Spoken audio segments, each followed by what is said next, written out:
PBA Playoffs nagsimula na Barangay Ginebra San Miguel nakaisa na sa Converge Fiber Xers makakakuha kaya ng isang upset sa parating na Game 2 ngayong Sunday. Bago tayo magsimula huwag kalimutang mag-subscribe at like para lagi kang updated sa mga latest upload natin. Salamat!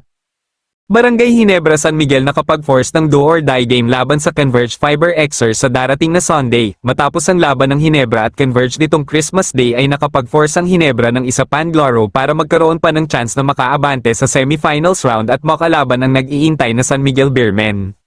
Pinangunahan ni RJ Abarrientos ang opensa ng Barangay Ginebra San Miguel para makapag-force ng isa pang laro, tinulungan ng triple-double ni Scotty Thompson ang opensa ni Abarrientos para makuha ang panalo, at para naman sa Converge Fiber Xers nag-struggle ang opensa ni Juan Gomez Deliano dahil sa mahigpit na depensa sa kanya nila Thompson, nag-struggle din si Alex Stockton at Justin Arana sa buong game dahil sa foul trouble na nakuha nilang dalawa para maging dahilan ng pagkawala ng kumpiyansa nila sa buong laro pero alam naman nating babawi ang dalawang ito pagdating ng do or die game.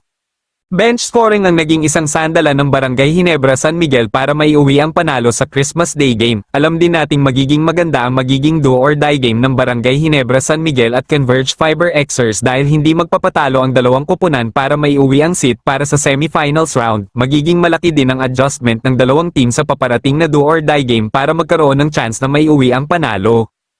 Kung kayo ang tatanungin mga ka-Lloyd Sports Zone sa tingin nyo ba magdediretso na ang pagpasok ng Barangay Ginebra San Miguel sa semifinals round o makakabawi pa ang Converge Fiber Xers para sila ang makapasok? Comment na.